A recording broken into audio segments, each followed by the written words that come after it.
Right after I published Levels of Geekdom, that book about growing up a geek, and I decided to write another book, very similar, but not the same, because Levels of Geekdom, I was motivated by trying to be funny. I wrote the things, yeah, they're true to life stories. They're true.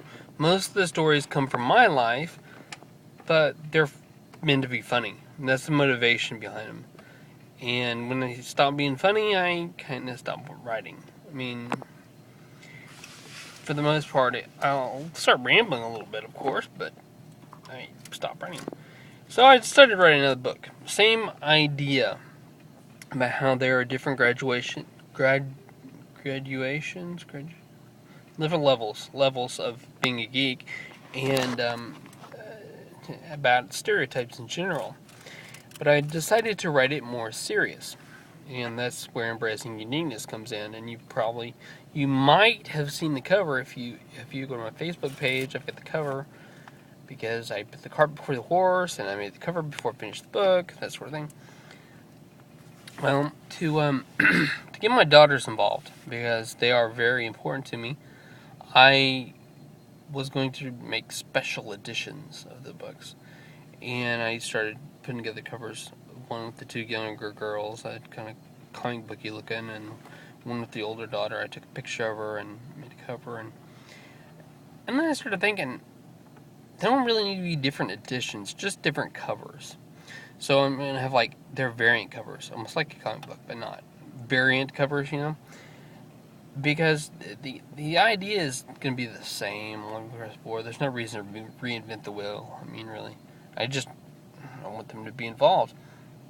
I got a lot of quotes that they selected, pictures that they selected, different things. So the girls are part of the process, putting together Embracing Uniqueness.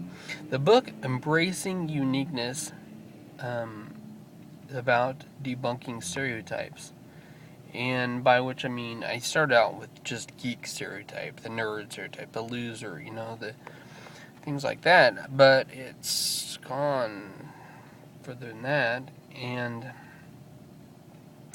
I talk a lot about bullying, about being a victim, about being yourself. It's going to be a good book. I've got about 70 pages written so far, and there probably will be about 20 more before I'm done. So I'm thinking it's going to be a few months before I'm ready to publish, and I'll actually, I'll do the print on demand like I did before. But it'll be available soon, and I'll let y'all know. There'll be, of course, an announcement on my YouTube page and my Facebook page, because this posts to both places. Yeah, and that's all I have to say with that.